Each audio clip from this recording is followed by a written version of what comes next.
បាទសួស្តីបងប្អូនអរគ្នាតើបងប្អូនអ្នកខ្លះជួបបញ្ហាទៅលើការកាត់ទឹកប្រាក់ទៅលើប្រព័ន្ធ Smart ដោយបងប្អូនអត់ដឹងមូលហេតុថាតើបងប្អូនបានភ្ជាប់ទៅលើកម្មវិធីអីឬក៏ជាមួយនឹងអឺគម្រោងណាមួយហើយធ្វើការកាត់ទឹកប្រាក់ដែលបងប្អូន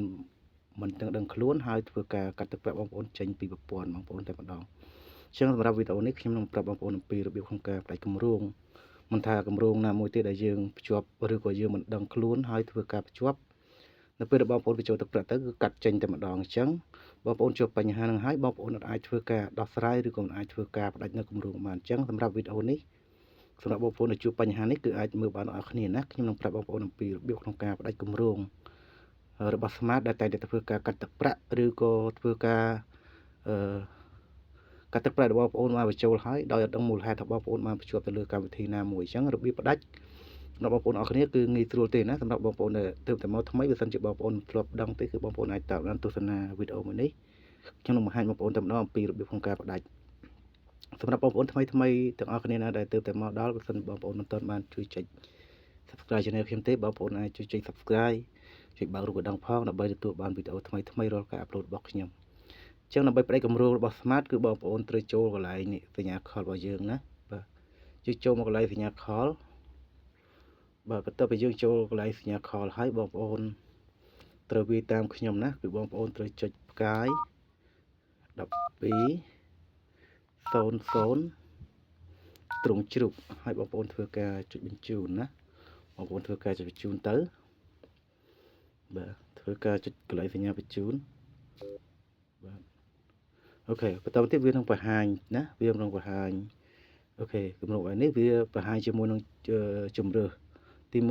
1ការបង្ហាញជាមួយនឹងសេវាកម្មទាំងអស់ទី2ការបញ្ឈប់សេវាកម្មអញ្ចឹងយើងអត់ចង់ដឹងថាតើវាបង្ហាញសេវាកម្មយើងចង់ដឹងទេយើងចង់បញ្ឈប់តែម្ដងអញ្ចឹងបងប្អូនអាចចុចលេខ2មកបាទយើងចុចកន្លែងសញ្ញានេះមកដើម្បីយើងវាបញ្ចូលនៅលេខណាអូខេយើងចូលលេខ2ដើម្បីយើងបញ្ឈប់គម្រោងតែម្ដងហើយយើងធ្វើការចុចលើពាក្យថា send ឬក៏ផ្ញើអូខេបាទហើយបន្តមកទៀតបន្ទាប់ពីយើងធ្វើការចុចលេខ2ដើម្បីជ្រើសការផ្ដាច់គម្រោងវានឹងបង្ហាញទម្រង់បែបនេះវាមានសេវាកម្មថាសូមជ្រើសរើសសេវាកម្មដែលចង់បញ្ឈប់តើបងប្អូនចង់បញ្ឈប់ជាមួយសេវាកម្មណាមួយវាមានសេវាកម្ម digital ទី2សេវាកម្មទូរស័ព្ទណាអញ្ចឹងខ្ញុំចង់បញ្ឈប់ជាមួយសេវាកម្មបងប្អូនចង់បញ្ឈប់មួយសេវាកម្មមួយណាគឺបងប្អូនចុចមកទៅនេះមកដើម្បីយើងអូខេឥឡូវខ្ញុំចង់បញ្ឈប់សេវាកម្មទូរស័ព្ទណាឬក៏បងប្អូនចង់ផ្ដាច់ម្ដងមួយក៏បានដែរណាអញ្ចឹងខ្ញុំចុចយកលេខ2តែម្ដងដោយសារខ្ញុំចង់បញ្ឈប់សេវាកម្មទូរស័ព្ទតទៅទៀតយើងចុចសញ្ញា send ធម្មតាបាទ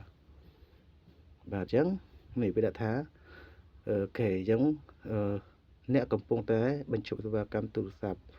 សូមឆ្លើយតបដោយការបញ្ជាក់គឺយើងចុចលេខ1ណាបាទចុចលេខ1មកដើម្បីយើងបញ្ជាក់ថាយើងស្នើបញ្ឈប់សេវាកម្មនឹងឯងណាអញ្ចឹងចុច send ម្ដងទៀតបាទអញ្ចឹងយើងគឺបានធ្វើការបញ្ឈប់ណានៅសេវាកម្មទូរស័ព្ទហើយយើងចុចលេខ1ដើម្បីយើងត្រឡប់ទៅកាន់មនុយដើមវិញបាទអូខេក្នុងករណីដែលបងប្អូនគិតថាបញ្ឈប់សេវាកម្មទូរស័ព្ទរួចហើយប៉ុន្តែបងប្អូនចង់បញ្ឈប់សេវាកម្ម digital មួយទៀតអញ្ចឹងគឺបងប្អូនចុចដូចធម្មតាមកយើងចុចទៅចូលសារថ្មីមកណាបាទដើម្បីយើងទៅបញ្ឈប់សេវាកម្ម digital មួយទៀតគឺផ្កាយ1200ទ្រង់ជ្រូកចុចបញ្ជូនបាទដូចធម្មតាបាទបន្ទាប់ពីហើយគឺយើងជ្រើសរើសសេវាកម្មយកលេខ2ដើម្បីយើងធ្វើការបញ្ឈប់សេវាកម្មតែម្ដងដូចតែគ្នាទេគឺគាត់ឲ្យយើងធ្វើការចុចអូខេអញ្ចឹងយើងយកសេវាកម្ម digital ម្ដងទៅគឺលេខ1ណាអូខេលេខ1យើងចុចបញ្ជូនទៅគឺជាការស្រេចបាទមានប៉ុណ្ណឹងទេសម្រាប់ការចែកម្លែកនេះសង្ឃឹមថាបងប្អូនអរគ្នានឹងចូលចិត្តក៏ដូចជាបានប្រយោជន៍ពីវីដេអូនេះអរគុណបងប្អូនអរគ្នាសម្រាប់ការតាមដានទស្សនាវីដេអូរបស់ខ្ញុំជួបខ្ញុំវីដេអូបន្ទាប់ថ្មីៗទៀតបាទជម្រាបលាបងប្អូនណា